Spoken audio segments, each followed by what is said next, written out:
Assalamualaikum warahmatullahi wabarakatuh. Alhamdulillahirabbil alamin. Kita berjumpa lagi ya dengan Togi Wijaya Channel ya. Tentunya harapan saya semua pemirsa, viewer, subscriber saya dimanapun Anda berada saat ini dalam keadaan sehat ya, walafiat, tidak kurang satu apapun ya. Jangan lupa bahagia ya, selalu saya mengatakan jangan lupa bahagia ya. Oke, teman-teman semuanya, pada video yang lalu kami mendatangkan atau kedatangan tamu ya. Ada Pak Cik dan ada Mas Reno ya. Dan pada malam ini ya, pada video kali ini saya juga masih ditemanin oleh Mas Reno. Assalamualaikum Mas Reno, apa kabar? Waalaikumsalam warahmatullahi wabarakatuh, Pak Togi. Kabar baik, alhamdulillah. Oke, pada malam hari ini ya teman-teman semuanya, sahabat saya dimanapun Anda berada, kali ini saya ingin bertanya nih, sehubungan dengan kemarin kan kita sudah menjelaskan tentang cara sehat menurut Rasulullah ya. Sudah di panjang lebar diceritakan oleh Pak Cek dan Mas Reno. Dan di masyarakat ya, dan di masyarakat itu sering kita mendengar ya, sering mendengar bahwa ada sakit yang datangnya dari non medis ya. Non medis artinya sudah diperiksa dokter ya, sudah didiagnosa macam-macam. Wah, ini sehat-sehat aja, tapi ternyata katanya orang ini sakit ya, orang sini sakit. Sehingga ini perlu penanganan non medis. Kalau bahasa dulu orang kampung katanya, ayo dibawa ke orang pintar gitu ya, dibawa ke orang pintar. Nah, saya pengen tanya nih ke Mas Reno, apa benar sih ada sakit yang non medis ya? Terus obatnya apa? Gitu ya, obatnya apa?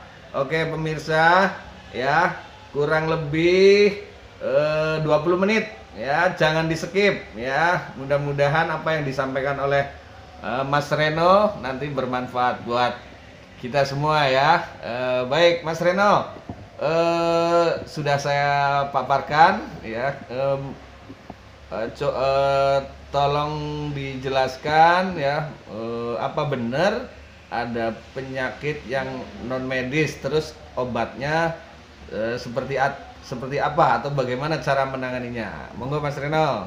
Baik Pak Togi, sebelumnya saya Mas Reno hadir kembali di acara Ngopi bareng Mas Reno. Saya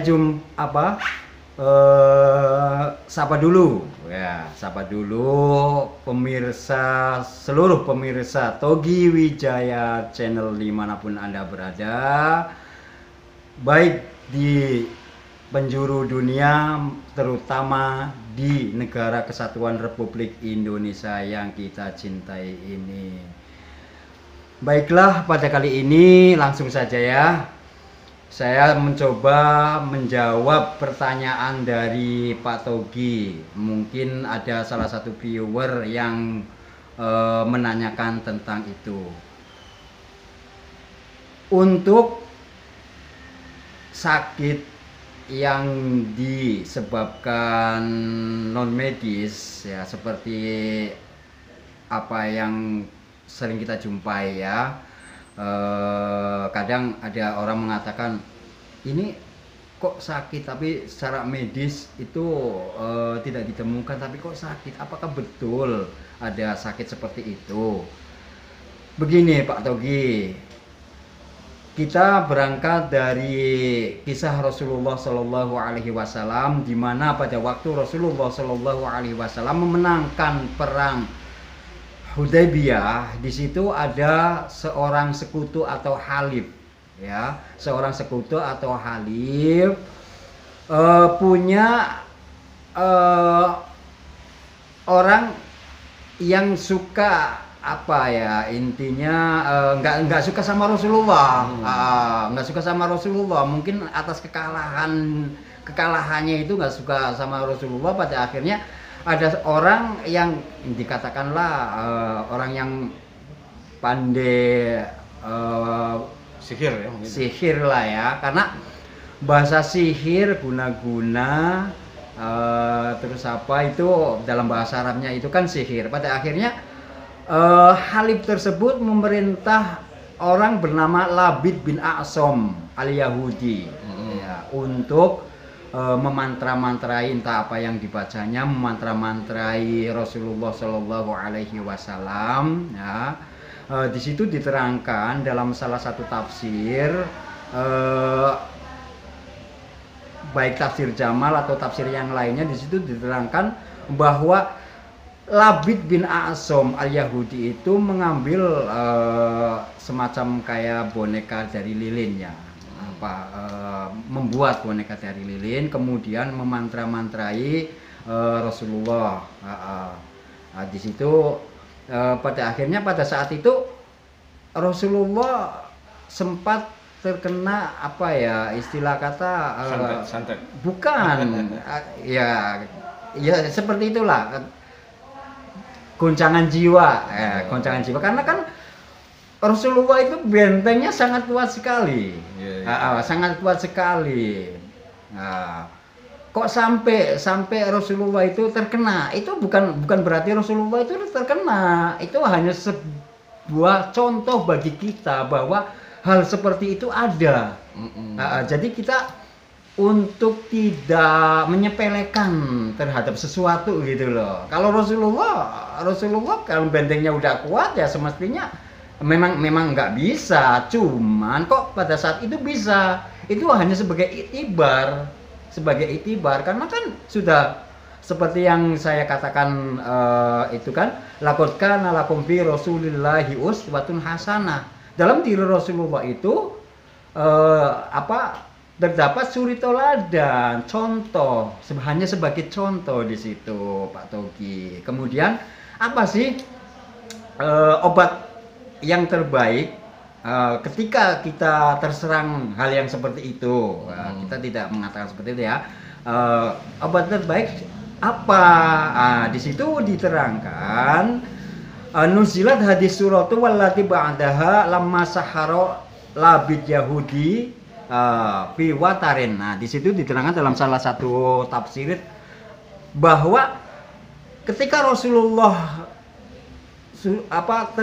terkena seperti itu, datanglah malaikat. Nah, datanglah malaikat mengasih istilah kata ini loh.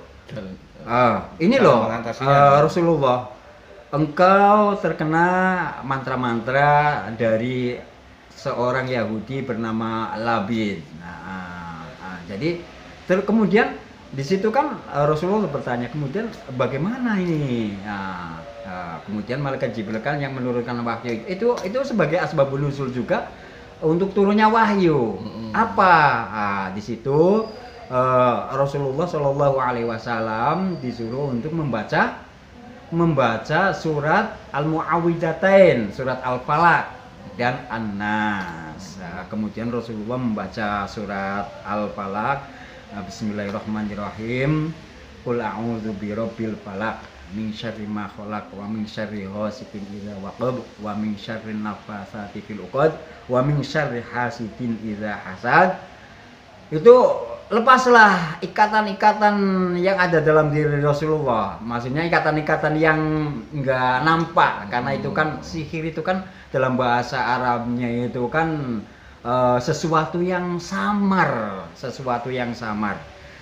Di situ Pak Togi. Kiranya itu sebagai jawaban pertanyaan, apakah ada obatnya ya? Obat yang terbaik untuk menghilangkan hal seperti itu ya Al-Quran. Karena dalam Al-Quran itu kan terdapat energi yang sangat baik sekali. It's the best energy kan kayak gitu. Seperti keterangannya kan, mangkoro afi kitabillahi falahu hasanatun wal hasanatu bi asyri amsalihha. Barang siapa yang membaca kitab Al-Quran, maka di situ terdapat satu satu pahala, wal hasanatu bi asyri amsalihah, dan kebaikan dan semisal kebaikan 10 kebaikan dari pahala itu, kan kayak gitu. Ini berlanjut tadi setelah Rasulullah membaca surat Al-Falaq, kemudian lepaslah ikatan-ikatan itu, ikatan-ikatan yang ada dalam diri Rasulullah, kemudian dilanjutkan dengan membaca surat berikutnya, yaitu surat Qul a'udzu birabbin nas, malikin nas, ya, dan seterusnya. Disitulah Rasulullah menganjurkan apabila seseorang terkena sakit yang disebabkan oleh hal seperti itu, dianjurkan dengan membaca surat Al-Mu'awwidhatain, dan itu sebagai asbabun nuzul atau diturunkannya wahyu yang dibawa Jibril, wahyu surat Mu'awwidhatain tersebut, yaitu Al-Falaq dan An-Nas. Demikian kira-kira Pak Togi yang bisa saya sampaikan. Nah, mungkin untuk pertemuan selanjutnya kita akan mencoba membahas tentang hal-hal yang lebih ini lagi lah, lebih lebar lagi, kan kayak gitu. Atau mungkin ada pertanyaan dari viewer tentang hal ini, barangkali bisa kita bahas di sini, kita jawab di sini. Baik, para pemirsa semuanya ya, dimanapun Anda berada, penjelasan yang singkat tapi menurut saya sangat bermanfaat ya, dimana tadi dijelaskan ya bagaimana cara mengatasi ketika kita mendapatkan serangan sihir ya, serangan non medis ya, non medis. Nah, pastinya ini baru kupasan yang sangat tipis sekali ya, sangat tipis sekali. Mungkin di pertemuan berikutnya saya akan membahas, karena apakah itu bisa dilakukan oleh masing-masing orang diri sendiri, atau kadang-kadang dilakukan sendiri masih tetap kena. Kita harus pergi ke ahlinya ya, ke dokter khusus ibaratnya gitu ya Mas Reno ya, ke dokter. Nah, nanti barangkali kita akan dijelaskan pada pertemuan berikutnya, dan nanti barangkali ada viewer ya yang pengen bertanya ya tentang sekitar tadi ya, atau sekitar yang lain, nanti akan dijawab oleh Mas Reno, dan mudah-mudahan acara ngopi bareng Mas Reno akan tetap berlanjut ya, mungkin seminggu sekali ya, mungkin bisa tiap hari ya Mas Reno ya, bisa ya. Mudah-mudahan selalu Amin. diberi panjang umur, Iya. sehat, Baik. diberkahi, Baik. kita selalu bertemu. Ya. Buat penutup Mas Reno, buat para teman-teman, apa anjuran supaya kita terhindar dari serangan yang semacam itu? Apa kiat-kiatnya lah, sedikit aja. Kiat-kiatnya ya kita rajin membaca Al-Quran, karena di situ diterangkan kan nawiru manazilakum bis-sholati wa qiraatil Quran. Terangilah tempatmu ya, terangilah tempatmu dengan sholat, terutama sholat tahajud dan membaca Al-Quran. Jadi ketika kita membaca Al-Quran minimal satu hari itu satu juz lah. Nah, karena ada di dalam keterangan ulama ya, di situ kan ketika kita membaca Al-Quran dalam satu huruf saja itu di situ mengandung ini maksudnya malaikat pembantu. Satu huruf saja itu ada malaikat pembantu, malaikat pembantu kan di situ kan. Dan malaikat pembantu itu punya akwan. Artinya punya ini yang bekerja sama ya. Akwan itu kan kawan-kawan lah ya kan. Dalam satu huruf saja itu ada malaikat pembantu ya, dan malaikat pembantu itu mempunyai geroman lagi, ada 70.000 keterangannya di situ ya, keterangan di situ aja 70.000 malaikat itu dalam satu huruf. Coba bayangkan kalau seumpamanya satu hari itu kita membaca satu juz gitu. Itu salah satu kiat-kiatnya. Minimal seandainya itu terjadi, ibarat orang nembak itu ya kena tapi cuman apa yang gentle kan kayak gitu. Itu kiranya yang bisa saya ketahui, yang bisa saya sampaikan ya, yang bisa saya sampaikan saat ini. Oke. Baik, teman-teman semuanya ya. Itu adalah kiat-kiat atau cara mengantisipasi lah ya. Cara mengantisipasi supaya kita terhindar dari serangan seperti tadi, serangan sihir ya. Salah satunya adalah kita rajin membaca Al-Quran. Minimal dalam satu hari itu kita ada membaca Al-Quran, kurang lebih kayak gitulah ya. Baik teman-teman,